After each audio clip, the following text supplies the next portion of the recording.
Hola a todos y a todas, ¿cómo estáis? Yo soy Edurne Simón y esto es La Tribu en Casa, aquí en Candil Radio. Hoy vamos a hablar de un tema que es interesante y que seguro que en estos días habéis tenido también presente en estas semanas, que es el autocontrol.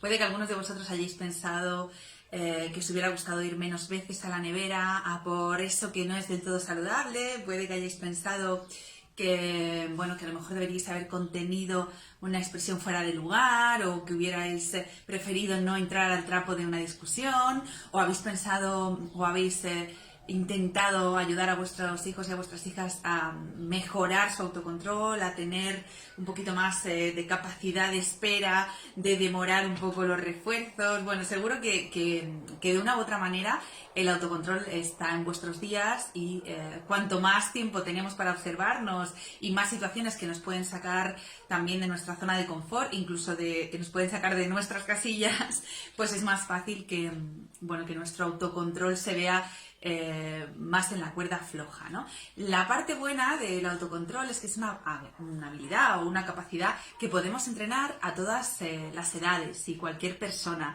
Es verdad que ponemos mucho énfasis en la necesidad de autocontrol en los niños porque es una habilidad que se aprende de manera progresiva y que además tiene que ver con el desarrollo neurológico, y ahora veremos un poco por qué hay que tener en cuenta esto cuando miramos a los niños y les pedimos cosas que no pueden hacer. Pero bueno, el caso es que como se desarrolla prácticamente de la nada, pues nos preocupa mucho observar la falta de autocontrol de los niños más pequeños, ponemos mucho hincapié ahí, y cuando somos más mayores tendemos a decir aquello de que, yo es que soy así, a mí me cuesta controlarme en esta situación, yo tengo en este tipo de situaciones esta tendencia. Pero en realidad lo único que nos diferencia a unos y a otros es que los adultos, esto sí es cierto, solemos tener ya un bagaje de aprendizajes que generalmente además ya no son ni conscientes, lo reproducimos de manera automática, que tenemos que desaprender antes de aprender la nueva habilidad o capacidad, y otras veces simplemente tenemos que fortalecer lo que tenemos. Esta es la buena noticia, que todos podemos ponernos a trabajar y a mejorar, y aunque no sea una dificultad o un problema que tengamos de una manera significativa, todos tenemos la oportunidad de ir mejorando día a día. Os decía antes que depende mucho de la parte del desarrollo neurológico, y es que toda la toma de decisiones y todo el análisis racional de las situaciones tiene que ver que necesitamos para tener un buen autocontrol, tiene que ver con la corteza prefrontal, que es, todo el neocórtex es la parte como puramente del ser humano, la que nos permite hacer todo ese análisis, toda esa valoración de riesgos, toda la toma de decisiones, y esa parte no se desarrolla de manera significativa hasta pasada la adolescencia. Ya es en la edad adulta cuando tenemos desarrollada nuestra parte de la corteza prefrontal, que es la que toma el control en este tipo de situaciones. Entonces, claro, a veces le pedimos a los niños e incluso a los adolescentes que tengan reacciones o que tengan esta capacidad o esta habilidad desarrollada en niveles que es físicamente imposible, ¿no?, que estén ahí. Por eso es tan importante también ver qué pedimos a cada uno y entender hasta dónde podemos llegar cada uno de nosotros y de nosotras. Dicho esto, vamos a ver un poco qué es el autocontrol, aunque sea de una manera muy general, aunque todos tenemos una idea propia. El autocontrol, las definiciones más generalistas hablan de la capacidad que tiene el ser humano para gestionar, para controlar, valga la redundancia, su comportamiento. A mí me gustan más las definiciones más amplias, que abarcan no solo la parte de comportamiento, sino que tienen en cuenta el control de nuestros pensamientos y de nuestras emociones, porque al final nos sirve de mucho que yo tenga ese control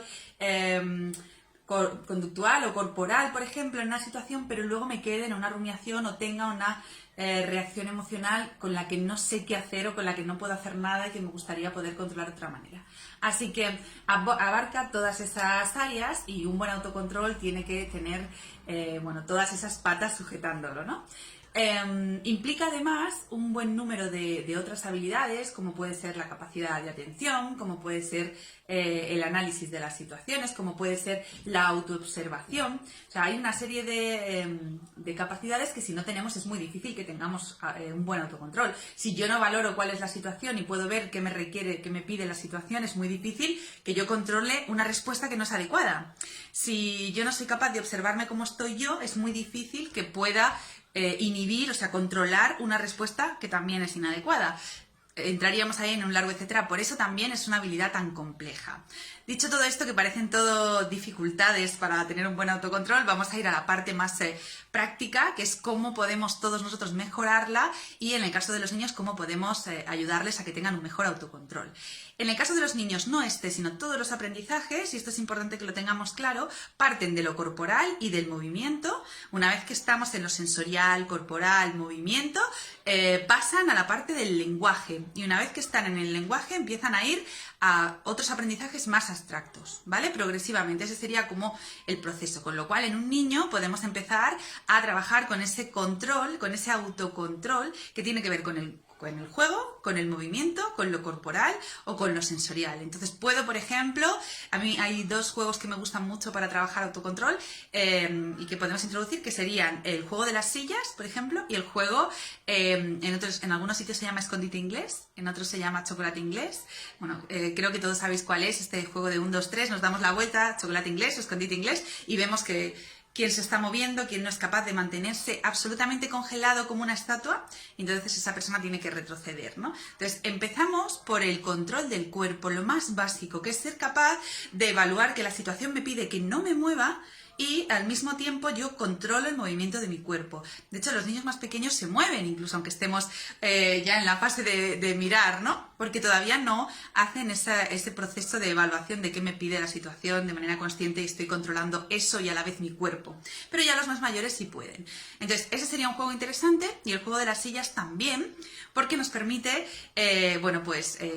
primero, ver qué sillas tenemos más cerca, observar dónde están poniendo la música, si se mueve o no se mueve, una vez que se para, dónde me puedo poner, si me siento así, si me caeré, ¿no? Entonces estamos trabajando la atención, evaluando la situación, controlando el cuerpo. Son juegos interesantes, ese tipo de actividades para ir trabajando desde donde ellos están, esa habilidad tan importante que es el autocontrol.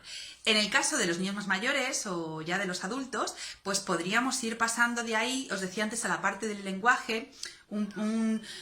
Como un trampolín interesante sería pasarnos a la parte de autoinstrucciones. Hay un entrenamiento muy útil, muy práctico, muy funcional y bueno, que tiene además mucha tradición, muchos estudios que lo avalan, que es el entrenamiento en autoinstrucciones de Meichenbaum, que nos viene a decir, haciendo un resumen muy genérico, que nosotros, para hacer una buena evaluación de una situación y conseguir dar una respuesta adaptada, o sea, controlar lo que queremos hacer, una de las cosas que nos ayudan es tener como un proceso de instrucciones que van desde fuera hasta que se interiorizan, llevado a la práctica. Cuando una persona está intentando ayudar a un niño a que aprenda algo, a que controle, por ejemplo, hemos montado una instalación chulísima de juego que si yo voy de golpe corriendo se va a mover todo lo que hay alrededor y con una probabilidad muy alta se va a caer. Entonces yo lo voy a acompañar o voy a acompañar a la niña y le voy a ir diciendo, vamos a ir despacio porque si corremos puede que se caiga, cuando nos acerquemos, ¿cómo crees que lo tenemos que tocar?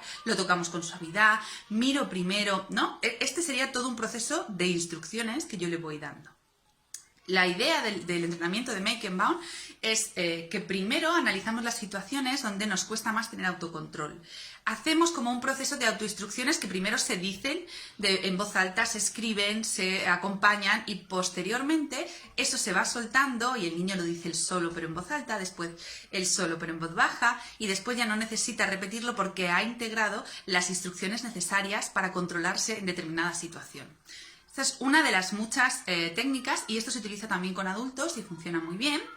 Pero si somos adultos y queremos dar una mejora, yo empezaría por hacer esa parte de autoobservación, ver dónde estamos fallando más e intentar darnos nosotros la estrategia que mejor nos funcione. Vemos si a lo mejor es un tema siempre de autocontrol emocional o siempre de autocontrol de pensamiento, pues tendremos que darle respuestas diferentes. Pero el principio siempre de la solución de los problemas es un buen análisis, saber dónde estamos, ponernos además pequeños retos para conseguir ir mejorando, porque además sabemos que el autocontrol tiene mucho que ver con que yo sienta que puedo hacerlo, que puedo controlarme, que puedo gestionar eso, ¿vale? Entonces, si yo nunca tengo experiencias de éxito, nunca consigo controlarme en una situación determinada, nunca me refuerzo y me automotivo para seguir intentándolo y para ir mejorando mi autocontrol, con lo cual, pequeños retos motivaciones altas y repetición para integrar que podemos hacerlo y bueno, ir trabajando mucho esa autoobservación y mirando un poco qué es lo que necesitamos reforzar. Así que espero que os haya servido, que como os decía en otros vídeos, que estos días, estas semanas nos sirvan un poco para hacer una mejora interna que nos acompañe para el resto de la vida. Así que bueno, espero que lo pongáis en práctica. Un abrazo fuerte y por aquí nos vemos y nos escuchamos.